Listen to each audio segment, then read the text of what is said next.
प्रणाम गुरु महाराज।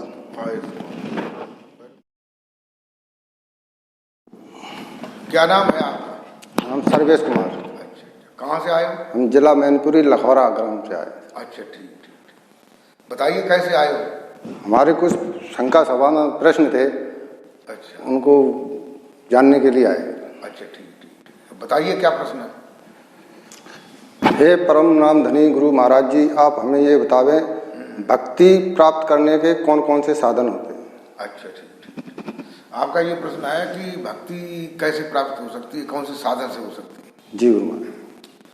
तो देखिए, भक्ति प्राप्त करने के लिए जो है पहले तो हमें संतों की शरण में जाकर के और उनका सत्संग सुनना चाहिए। सत्संग से हमें ये जो है अंदाज होगा कि आखिर जो है भक्ति के रास्ते पे हम कैसे चलेंगे, भक्ति का कौन सा साधन है। और भक्ति के साधन जो है ये है ध्यान, भजन और सुमरन, नाम का स्मरण करना। इनसे ही जो है भक्ति प्राप्त होती है। और बताइए और क्या प्रश्न है? हे गुरु महाराज जी, आप हमें ये बतावें भक्ति प्राप्त होने पर मनुष्य के अंदर क्या क्या लक्षण दिखाई देते हैं? अच्छा, ठीक ठीक। यानी आदमी को जब भक्ति प्राप्त हो जाती है तो क्या क्या लक्षण उसमें मालूम पड़ते हैं? तो पहले तो ये लक्षण है कि जब भक्ति प्राप्त हो जाती है तो उसे परमात्मा का ज्ञान हो जाता है और संसार से अंदर से अंतःकरण के द्वारा वैराग्य हो जाता है और उसके अंदर श्रद्धा, भाव, विश्वास, सदाचार, शिष्टाचार और ये सारे लक्षण जो है उसके अंदर उत्पन्न हो जाते हैं और वह संतों को, भक्तों को बड़ी आदर से देखता है और मानव मात्र को जो है सम्मान देता है और उसके अंदर जो है शील, दया, क्षमा, प्रेम, स्नेह ये जो है उदय हो जाते हैं। हे गुरु महाराज जी, आप हमें ये बतावें योग किसे कहते हैं? अच्छा, योग किसे कहते हैं, आपका ये प्रश्न है। हाँ। देखिए, योग माने होता है, योग कहते हैं जोड़, यानी जुड़ना। तो सबसे पहले योग क्या बनता है? संतों की, सदगुरुओं की वाणी और साधक के कान, तो ये योग हुआ। दूसरा योग क्या हुआ? जब उसके सत्संग अच्छी तरह से समझ में आता है, फिर वो उनके करीब में जाता है, अपने सिर को उनके कदमों में रखता है, एक ये योग है। फिर उसके बाद जो है फिर वो शब्द का सुरत में जोड़ने का योग बता देते हैं। और ध्यान कैसे किया जाएगा, ध्यान में सदगुरु का कैसे जोड़ किया जाएगा, अपने ध्यान में कैसे सदगुरु को जो ध्यान करेंगे तो ये बता देते हैं। इसे ही योग कहते हैं। हे योगेश्वर महाराज, आप हमें ये बताएं जो योग बताए हैं ये कितने प्रकार के होते हैं? अच्छा, यानी ये योग जो बताए हैं वो कितने प्रकार के हैं? देखिए, पहले तो लोग जप करते हैं और तप करते हैं, तीर्थ करते हैं, तमाम बाहरी चीजें करते हैं, लेकिन ये योग में नहीं आता है। योग के लिए वो भी लोग करते हैं, प्राणायाम करते हैं, कोई सूर्यभेदी क्रिया करते हैं, कोई भस्त्रिका करते हैं, कोई बस्ती करते हैं, नौली करते हैं, तमाम तरह के साधन करते हैं, लेकिन वह योगा है, योग नहीं है। जिस योग से भक्ति प्राप्त होती है। और योग जो है बताए जाते हैं कि जैसे पहले हठ योग होता है, तो हठ योग में हठ योग के 6 खंड बताए जाते हैं: धोती, बस्ती, कुंजर, नेति, नौली, उत्तराटक, ये 6 खंड होते हैं। फिर उसके बाद जो है आता है सांख्य योग, जो भगवान कपिल देव ने दिया था।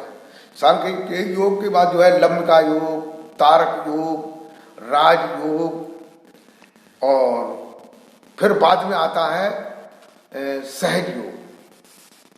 तो ऐसे योग कई प्रकार और भी योग हैं, छोटे छोटे हैं, लेकिन ये खास खास योग है। और बताइए और क्या प्रश्न है? हे गुरु महाराज, आप हमें ये बतावें योग के कौन कौन से अंग होते हैं? अच्छा अच्छा, ठीक है ठीक। नहीं, योग के कौन कौन से अंग होते हैं?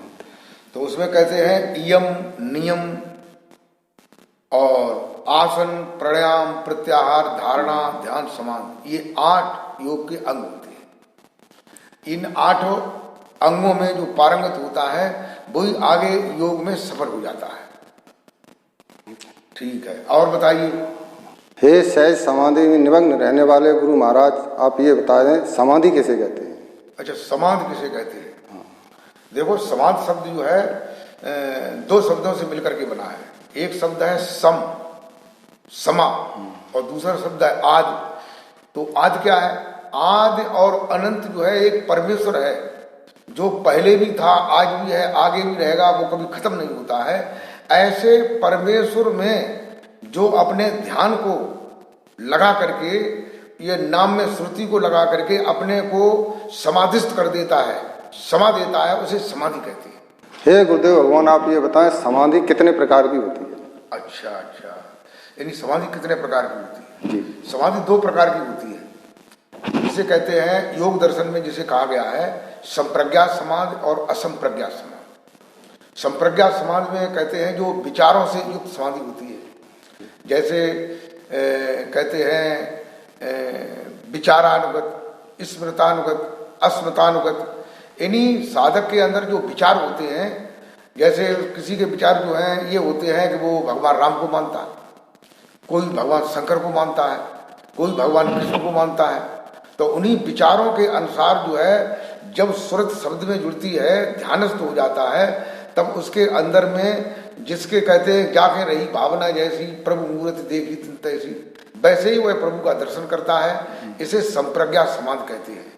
इसे सबीज समाधि भी कहते हैं। इसमें बीज है विचारों का, भाव का, और तरह तरह का बीज है, और धर्म का। और जो असंप्रज्ञात समाधि होती है उसमें कोई दर्शन नहीं होता है जी। और उसमें कोई दृश्य नहीं आता है, और उसमें जैसे सुसुप्ति अवस्था होती है, जब आदमी सो जाता है तो न उसमें वहाँ मन होता है, न बुद्धि होती है, न चित्त होता है, न अहंग होता है, कोई चीज नहीं होती है। ऐसे ही प्रगाढ़ शांत अवस्था होती है जिसमें परम आनंद का आभास होता है। इसे असंप्रज्ञात समाधि कहते हैं जी। इस प्रकार से 2 प्रकार की समाधियां हैं। ठीक है। अच्छा, और बताइए, और कोई प्रश्न है? जी गुरु जी। हे गुरु महाराज जी, आप हमें ये बताएं, जो संत जन अपना शरीर त्यागते हैं तो वो कौन सी समाधि लगाई जाती है? अच्छा, संत जन जो शरीर छोड़ते हैं तो लोग उनका आसन लगा करके, गड्ढा खोद करके ऊपर से नाद लगा देते हैं, एक समाधि, उसको भी लोग समाधि कहते हैं। लेकिन वो कोई चैतन्य समाधि नहीं है, वो जड़ समाधि उसे कहते हैं। ठीक है? ठीक है। और बताइए, और क्या प्रश्न? हे मन का स्वरूप जानने वाले श्री सतगुरुदेव भगवान, आप ये बताएं भजन किसे कहते हैं? अच्छा, भजन किसे कहते हैं? देखो, भजन शब्द जो है 2 शब्दों से मिलकर के बना है। एक शब्द है भज और दूसरा शब्द है न। इसमें उपसर्ग और प्रत्यय जो है दोनों जुड़े हुए हैं। तो इसका अर्थ होता है भजन, न भज, भजन न भज। यानी तुम्हारा मन और तुम्हारी इंद्रियां और तुम्हारा अंतःकरण जब भागना बंद हो जाता है उसे भजन कहते हैं। और लोग जब को भी भजन समझते हैं, उसमें जिब्या भी भाज रही है, ओठ भी भाज रहे हैं, माला भी चल रही है, उंगलियां भी चल रही हैं, तो कहते हैं कि माला तो कर में फिरे और जीभ फिरे मुख माए और मनुआ तो दसों दिश फिरे। ऐसे सुमरन ना है, इसको सुमरन नहीं कहते हैं। सुमरन उसे कहते हैं जो अंतर में माला है, अंतर का जो नाम है, रमण करने वाला नाम है, उस नाम में अपनी श्रुति को जब जोड़ देते हैं तो मन जो है भागना बंद हो जाता है। इसे ही भजन कहते हैं। ठीक महाराज। और बताइए, और कोई प्रश्न? हाँ गुरु। हाँ, बताइए। हे शांति स्वभाव में रहने वाले गुरु महाराज, आप हमें ये बताएं, जीव भजन करते समय कहाँ जाता है? अरे, जीव भजन करते समय कहाँ जाता है, ये प्रश्न है। देखो, शरीर में कई अवस्थाएं बताई जाती हैं, जागृत, स्वप्न, सुषुप्त और तुरीय। तो इनके स्थान भी अलग अलग हैं। जागृत अवस्था का स्थान जो है भ्रकुट कमल है, और स्वप्न अवस्था का स्थान जो है कंठ है। ठीक है? और सुषुप्त अवस्था का स्थान जो है वो हृदय है। और भजन करते समय जो है ये नाभि से जो शब्द उठता है, नाभि पे तुर्यावस्था का अनुभव होता है। और यही शब्द जो है ब्रह्मांड में है, भ्रमर गुफा पर, तो वहाँ तुर्या अद्वित अवस्था का अनुभव होता है। तो अंतर के पिंड के अगर जो है नाम में स्मरण करता है तो जीव जो है स्नायु केंद्र में अंतःकरण को, इंद्रियों को बंद कर देता है। तो मन, बुद्धि, चित्त, अहंग बंद हो जाते हैं और वह नाभि कमल पर जाकर के तुर्या का आनंद लेता है। ये बात है। हे गुरु महाराज, आप हम ये बताएं, भजन करते समय अंतःकरण कहाँ चला जाता है? भजन करते समय अंतःकरण कहाँ चला जाता है? जी देखो, अभी हमने थोड़ा सा पहले भी बताया था जब जीव जो है चैतन्य अवस्था से अंदर तुरीयावस्था के लिए जो है नाभि कमल पर जाता है, तो बीच में स्नायु केंद्र है, वहाँ स्नायु केंद्र में जो है मन बुद्धि चित्त अहंग इन चारों को बंद कर देता है और दरवाजे को लगा देता है। इसलिए न मन संकल्प करता है, न बुद्धि विचार करती है, न चित्त में कोई दृश्य आता है, न अहंग इंद्रियों को प्रेरित करता है।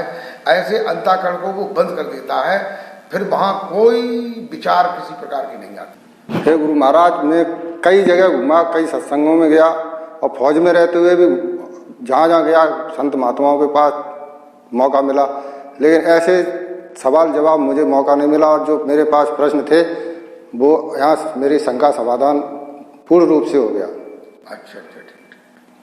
तो किन किन संतों के पास गए, ये भी कोई नाम बता सकते हो? राधा स्वामी में गया था एक बार। अच्छा। तो वहाँ भी डायरेक्ट मिलने का मौका नहीं मिला, लेकिन वहाँ बातें सुन के कुछ शंकाएँ थी। अच्छा। और ये भोले बाबा के प्रोग्राम में भी गया एक दो बार। अच्छा। तो वहाँ भी कुछ शंकाएं रही, लेकिन ना पूर्ण रूप से संतुष्ट नहीं हो पाया। अच्छा, और भी कहीं गए? और कहीं नहीं गया। अच्छा, ठीक। भाई ग्रंथ पढ़ने का शौक था मुझे, तो खरीद के 2-4 ग्रंथ लाया और उनको पढ़ा, लेकिन फिर भी यहाँ कितना मुझे संतुष्टि नहीं मिली ग्रंथों में। प्रणाम गुरु महाराज।